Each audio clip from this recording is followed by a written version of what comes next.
antecedentes da crise foram vários, ela está aí, e a crise é grave, né?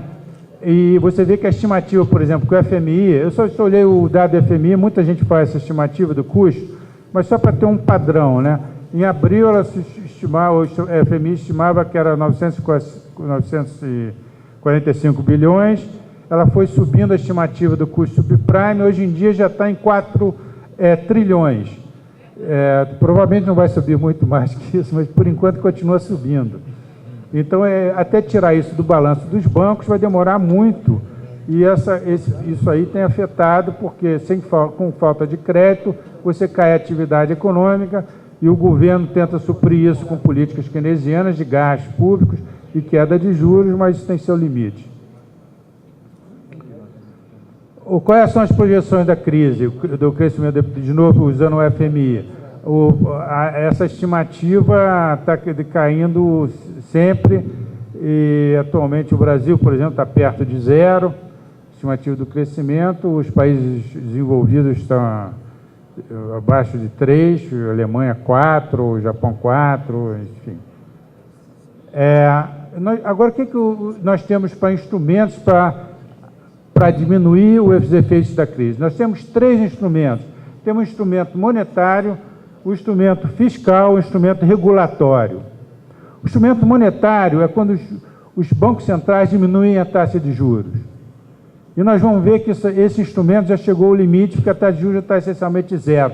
Tem outras formas, que eles compram títulos vão comprando títulos podres, vão comprando, fazendo intervenções, os bancos centrais. Tem uma estimativa, mas chega a ser inconcebível. Por exemplo, um estudo recente do Federal Reserve nos Estados Unidos dizia que você tinha que ter uma taxa de juros de menos 5%, para você criar a demanda de voltar à atividade econômica normal. Obviamente, isso aí está fora de cogitação, nunca vai se conseguir. O instrumento fiscal é outro instrumento importante, é um instrumento mais de inspiração keynesiana, mas é um instrumento perigoso porque ele deixa rastros, ele deixa sequelas graves que tem que ser paga a conta depois. Mesmo os Estados Unidos, que tinham o grande privilégio de emitir títulos em moeda própria, agora o Japão já está dizendo para os Estados Unidos que está pensando talvez em olhar para outras moedas. Obviamente, nenhum país está totalmente imune a ter gastos muito grandes e depois ser uma fonte... E nós mesmo, no Brasil, já pagamos um preço muito alto de termos que diminuir a dívida, fazer os ajustes fiscais, custou caro, e a gente reverter isso é ruim. Agora, outro aspecto, o aspecto que eu gosto mais, está perto dos meus interesses pessoais, digamos assim, é o regulatório, é o microeconômico. Nós temos que olhar a forma de deixar os bancos emprestarem, o sistema financeiro ser criativo e criar, mas ao mesmo tempo não criar esses custos que ele cria às vezes para a sociedade, que são custos muito altos.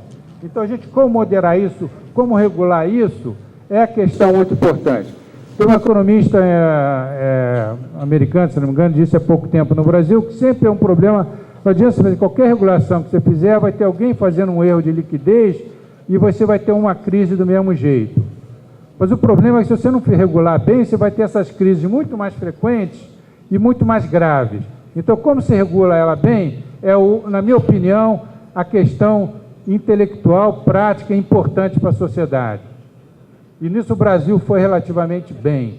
O Brasil não entrou, a França também, outros países, os países foram mais prudentes. O Brasil, porque teve uma crise há uns 10 anos atrás, uma crise bancária, teve o PROE, a partir daí foi mais prudente, e também tinha restrições de Basileia, por exemplo, não deixava os bancos se alavancar muito, foi mais prudente. Nós temos um sistema bancário que sofreu muito menos, e por isso nós temos condição de sair mais rápido da crise. A política monetária, então, voltando com mais cuidado, os países desenvolvidos já têm o juro próximo de zero. No Brasil ainda existe espaço para redução da taxa de juros, a gente está falando aí que vem juros aí abaixo de 10% pela primeira vez, provavelmente bem mais abaixo disso, devido a essas mudanças que estão sendo feitas na caderneta de poupança, por exemplo, que sugerem que nós podemos ter taxa de juros e nós vamos ter alguma recuperação. É uma recuperação boa, porque nós estamos com a inflação controlada, espaço para queda de juros, e essa é a melhor forma, o melhor ajuste possível. Os balanços fiscais do governo, você viu a deterioração enorme do ponto de vista fiscal. Eu estou mostrando os gráficos. O que aconteceu? Os países ricos e a média do mundo e os países emergentes, eles tiveram uma piora fiscal enorme já. Houve muita já política de ativismo fiscal e já a consequência disso é um aumento do endividamento público, que tem problema mesmo para países como os Estados Unidos. Então, esse gráfico aí já está esperando uma pequena melhora ano que vem, mas não sabe se realmente essa melhora vai ocorrer. Por enquanto, tem havido uma piora fiscal da maioria dos países. Essa outra a questão brasileira, por exemplo, se diminuiu o superávit fiscal, a relação dívida-PIB já está aumentando um pouco no Brasil. Nós tínhamos algum espaço para isso, realmente nosso superávit fiscal podia ser um pouco reduzido numa época de crise como essa. Eu acho que foi uma coisa razoável que foi feito, mas a gente não pode continuar essa via muito mais tempo e provavelmente a gente não vai precisar. Então, esse déficit fiscal já tem países com a relação dívida-PIB aproximando 80%, países ricos que tinham 40%, 50%, passando para 80%, 90%, 100%, alguns desses muito acima. E é interessante, mesmo país como o Japão, que é um poupador, é um grande poupador, é um país que ele tem uma situação fiscal muito boa, que ele é um grande credor externo, ele acabou de ter a dívida rebaixada pelas agências de risco. Quer dizer, mesmo o Japão tem um limite do endividamento dele.